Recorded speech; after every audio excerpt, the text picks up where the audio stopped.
Well, what's up, Paul? We are live. We are live. Facebook. Where else are we going live right now? Facebook and YouTube, both. There you go, man. Hey, this is our first time doing a live recording to talk about several important issues and just kind of bring people up to speed on what's happening kind of in the IT cybersecurity world.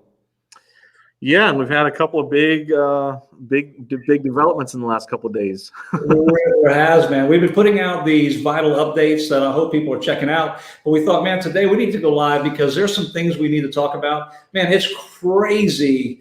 You're turning on the TV and literally it's like every day it seems like there's another big hack or something going on. And we've been talking about this emerging threat, but now it's becoming unavoidable, really. Well, that, and I mean, again, we're seeing it more and more where it's starting to disrupt other things. It's not just a matter of attacking a company for monetary gain. They're actually trying to use it as kind of almost a combatancy where they're trying to hurt infrastructure and supply chain, and that's kind of what we're seeing now. Yeah, and so, for those that are maybe watching or just joining in or going to come in a few moments that don't know who VITAL is, VITAL actually stands for something. It stands for Video, IT, Audio, and Lighting. So a lot of people don't even know that VITAL not only is great at break-fix work for people in IT, but also cybersecurity, audio, video, lighting. You have a lot of background in lighting and audio, don't you? Absolutely. We do. We can pretty much do anything for conference rooms all the way up to churches and organizations of that size. Yeah. So anything to do with video, IT, audio, and lighting, we kind of build those systems around the IT infrastructure. Yeah. I know you've been doing a lot of work in churches for a long time. Of course, large businesses in town as well, especially when COVID came in. There was a real need for the audio visual in terms of conference rooms and those types of things. It seemed like everybody was kind of weak in that area, but you were really able to help a lot of businesses kind of build that out. That and schools that were already prepared because we were able to work with them ahead of time. To transition straight into doing virtual learning as well. Yeah. Well, fantastic. Well, people can obviously reach out if they need some help on that. But so let's talk about what's been in the news, kind of what's been on the forefront of everything. In this article that just came out, I think it was CNBC put out an article, actually a government White House memo. That is correct. This is basically that came out. I believe this was actually yesterday. Yeah. That we're seeing. Basically a warning to business owners and just really highlighting the urgency of having to be able to respond to these things. Yeah, and there was some advice they gave. They basically looked at 5 things, which are things we talk about all the time. But one of them is just kind of backup systems and, being able to make sure that it's regularly tested, configured correctly. I don't think that most businesses, especially medium to small businesses, that's even on their radar. It's not a lot of times, and I think that's one of the reasons we try to educate all of our customers, and even if you're not our customer, we want to educate you now on best practices and things you should be doing. And a lot of people think they have a backup and they've never tested it. They don't know, does it actually work? If we have to restore this, is it going to bring back everything that we need? Are we backing up the right things? And that's all stuff that people don't think about. A lot of people don't think about email. And backing up their email. That's usually not even on the radar. You're supposed to back up your email? Yes. Okay. That's good to know. Yeah. And so that's one of the things they talk about is updates, system updates, and proper, they're being done properly, but also being done in a timely manner. I think that was another bullet point that they kind of spoke about of kind of having a schedule on that. Yeah, and again, a lot of people think Windows and Mac OS operating system updates that they kind of try to keep up with those a little bit. Yeah. Some people have a different stance on it of well, we're not going to update because it's not broken. Right. But a lot of people don't think about their third-party applications like Adobe, Google Chrome, Java, all those other programs that you actually run on your computer. That's where they have actually backdoors and things that they're able to get into and access as well. So all of that needs to be part of the update cycle. And I know when running a business, I never thought about those things. I was thinking about scaling the organization. I was dealing with staff issues and HR issues and sales issues. I wasn't really thinking about, some of the things you just described, they wasn't on the forefront of my mind. So I think that's what's so important about having a great company that's really monitoring all that, and it's on the forefront of their mind. Because you said if it ain't broken, don't fix it. That's kind of a mentality that doesn't work in IT. I mean, if it ain't broken, don't fix it mentality will kind of let your guard down, and all of a sudden you're vulnerable and you didn't realize it.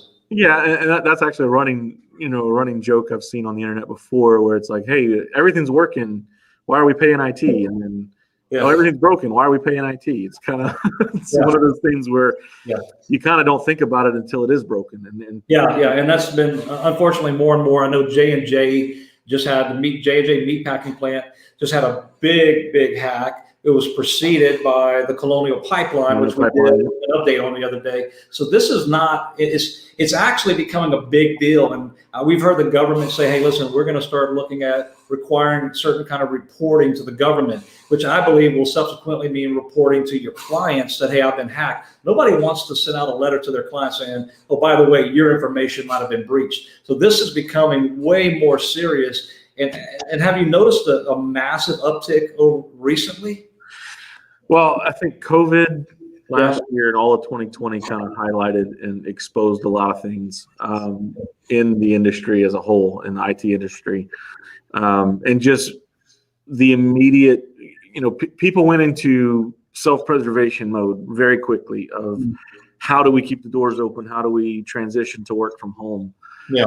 And people made very quick decisions without necessarily thinking through the implications of security on that. So now security is kind of coming into the forefront because we've had some time to kind of transition that, and it's become kind of a new normal of business operations. And now we're trying to have to figure out the best ways to do this in a secure manner. Yeah. And understanding that.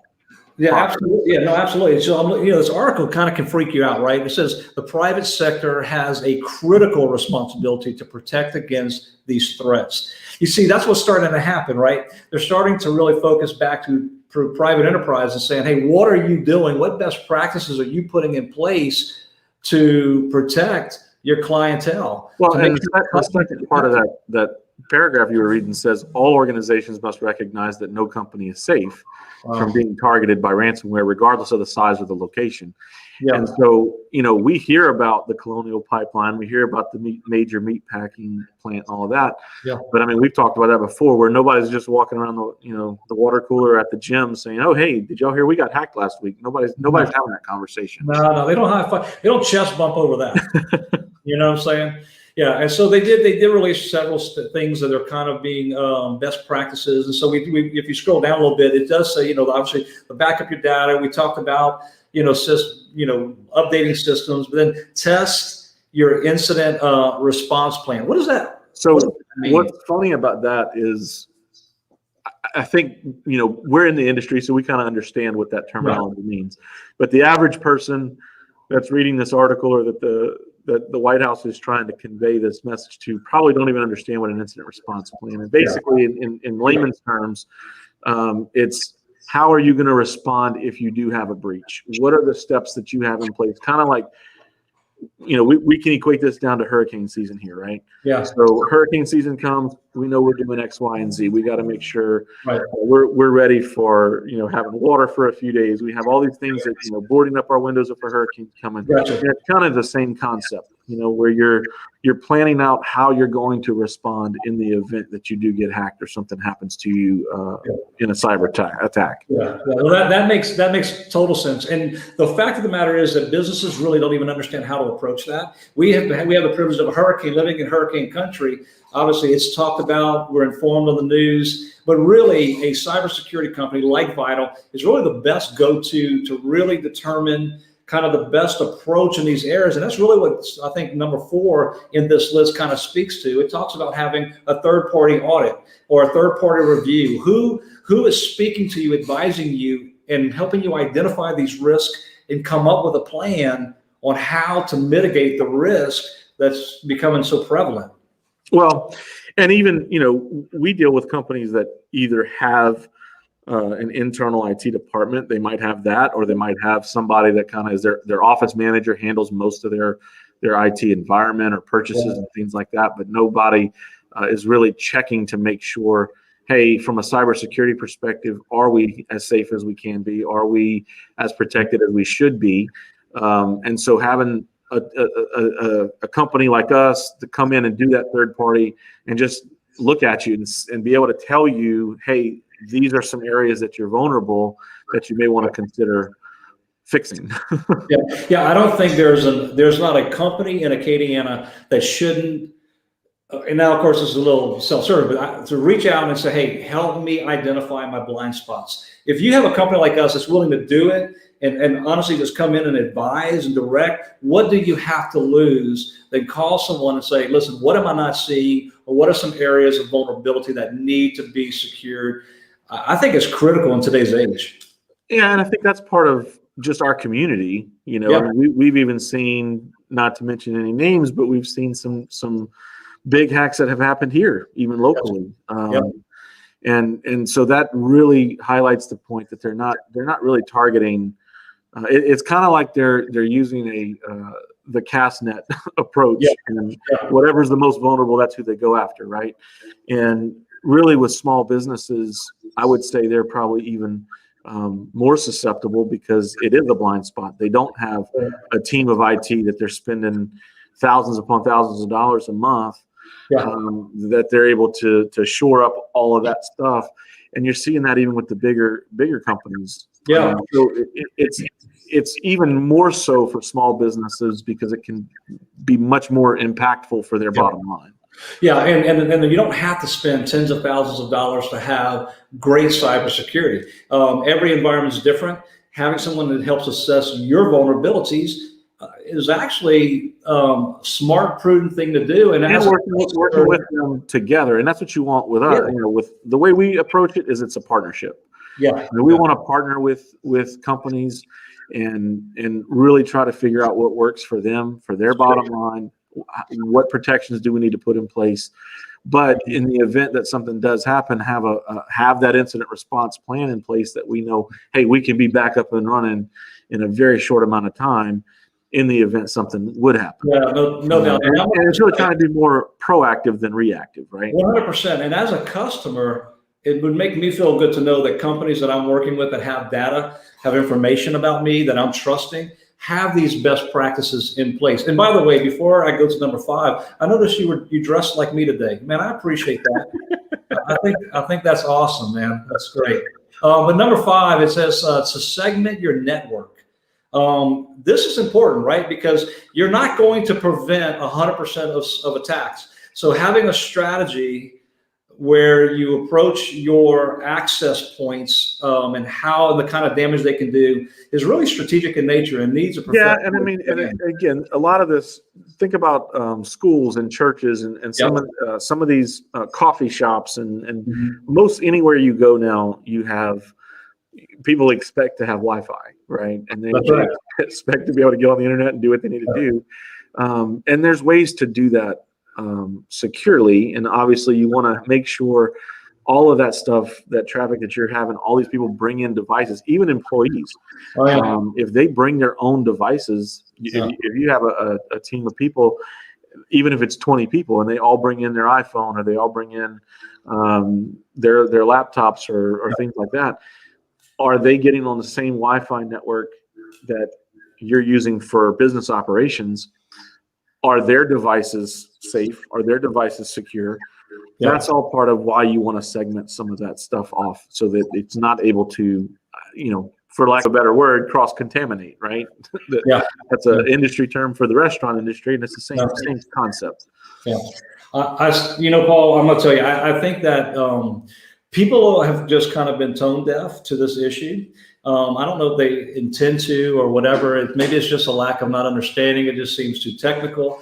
But I'm telling you, this is an emerging issue, and you give it 6 months, a year, this is going to be a general conversation in staff meetings, in meetings with insurance companies that they're trying to get insurance for cybersecurity policies, and the question of gross negligence, the question of best practices, as we see in this memo, are really going to become a topic on the forefront, even though today people are just kind of like, yeah, I know there's a problem, but they're not going to come after me.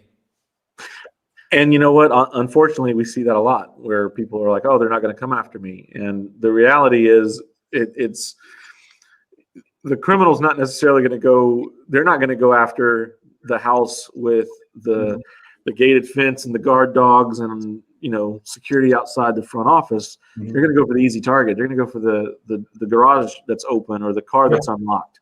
Yeah. And it's the same concept in this world where they're going after the people that they can exploit, basically. Yeah. What a great analogy, and it's so true. It's like literally leaving your business and just leaving the front door propped open with all your merchandise inside. They're smart enough to know that that's the easy target, and that's what they are targeting, as a matter of fact. And the truth is that we live in a time, there's technology and there's software and things we can put in their environment that can protect them. Nothing's 100%, but man, can really protect them and really minimize the damage somebody can do.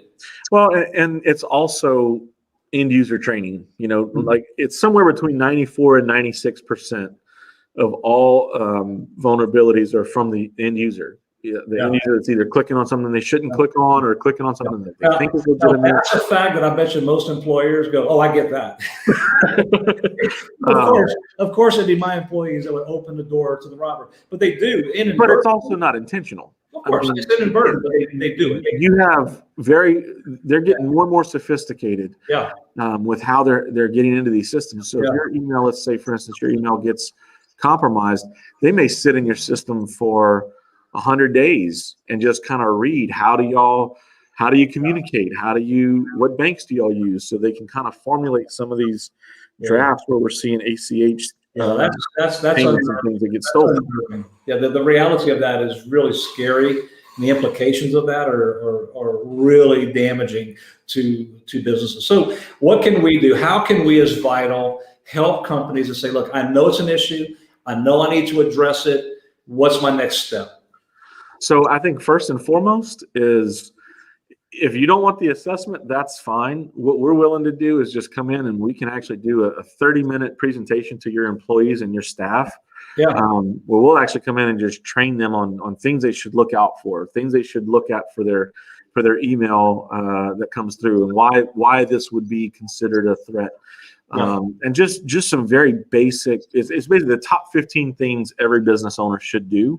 Yeah. And we'd be willing to do that for anybody in our area, just to have that conversation and just really help educate not only the employee, and that's completely free. That is just a service from Vital to our community.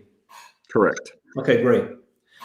All right. They do that, but they say, listen, I do want to know our vulnerabilities. I don't want to put my head in the sand. I want to know what I could do to better protect myself based on my individual, business, segment, my own vulnerabilities, my own data. What can we do to give them a detailed look into what they should do to protect themselves? And so it really starts with that assessment that we talked about, where we'll actually sit down, we'll come in, we'll have a conversation with the business owner and the decision makers, kind of see where they're vulnerable, what systems they have in place, what they could probably do better, and really even go as far as to have, we call it a fake phishing simulation, where we can actually send a fake email to their entire staff and see, like, how are they vulnerable? Are they able? How many people clicked the link? How many people? Right. What would have happened if they did click this? Wow. And be able to come back with you with legitimate data that says, hey, this is why you're vulnerable. This is how we can protect you, and just kind of leave that assessment so you can kind of understand where your risk is, and we can come up with a plan of managing that. And looking at stuff even down to your insurance level. Do you have a cybersecurity policy? If you do have a cybersecurity policy, that we can review it and make sure that they won't deny a claim based on you not, having X, Y, and Z in place. Because that's one of the things we're seeing even, almost daily. We've definitely seen it monthly, where those insurance regulations are changing. Even for us as an MSP, managed service provider, but even when we get quotes for our customers and we're working with those insurance providers, we're seeing some of those requirements change, where they're wanting to see Do you have two-factor authentication on all your accounts? Do you have an incident response plan? Do you have some of these things in place? And that either drastically affects the premium, or they just deny the coverage altogether, Yeah. or they don't pay a claim if there ever is an issue. So that's something from a business perspective, we can even come sit down at the table and have that conversation. Yeah, and one of the greatest things I've seen we've been able to do for customers, and the thing I really appreciate, is the ability to consolidate everything in one platform.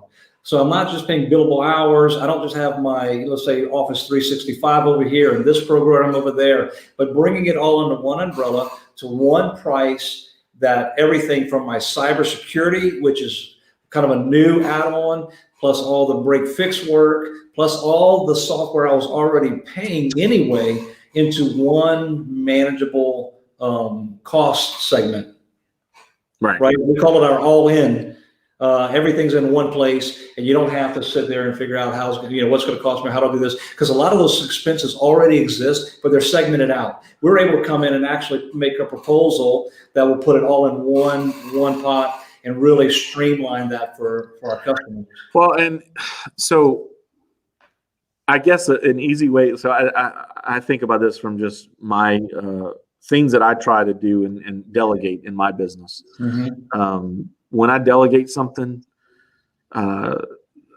it just takes it off my plate. It's off of my mind, right? Sure. It's the same thing with IT. I mean, if you're not versed in it and you don't understand the cybersecurity, it's like you might be worried about are we protected? You don't even know. Do your backups work? You don't even know. And at least with this, and how we try to structure it is, we take that off. Like, you go do what you're great at. You go run your business. That's what you're good at. Yeah. Leave that to us, because we're really good at what we do, yeah. and we're able to really focus on that. That's a great point. And there's a lot of companies that are right on the cusp of going, do I need IT in-house? And rather than incur those enormous expenses by using a third party who can provide them basically a team of 10, 20, in some cases 200 when you consider all our vendors, people watching their system, monitoring, their networks for security breaches, and providing them first-class service. They can avoid that altogether. That's what I do. Vital was a vendor for me when I was in Tampa running a company, and I was able to consolidate all that. It actually represented almost $30,000 a year in cost savings to me. So some people think, oh no, it's too expensive to have this, but in reality, it allows you to scale in a different way. Yeah, and there was a comment, the way you spend more on IT is to try to spend less. And when you think you have the right protections in place, or you think you're protected in certain areas, to find out later that you weren't. Sure. When it's too late. That's what costs a lot more money to come on the back end and try to fix that. So it's definitely something. The assessment's worth it regardless. So at least, especially if you don't know IT and you don't kind of know where you stand, letting a third party come in and look at that is fantastic. Well, awesome, man. Well, this has been a good conversation. I mean, I know we're about 23, almost 24 minutes in, our first live conversation. So you did fine, Paul. You did a good job. So I hope this has been helpful to people. And there's a link on the bottom, cybersecurity.vitalintegrators.com. They can go there and they can actually fill out a form. It'll get it to us. Hey, look, I'm interested in this in an assessment. They can call the office.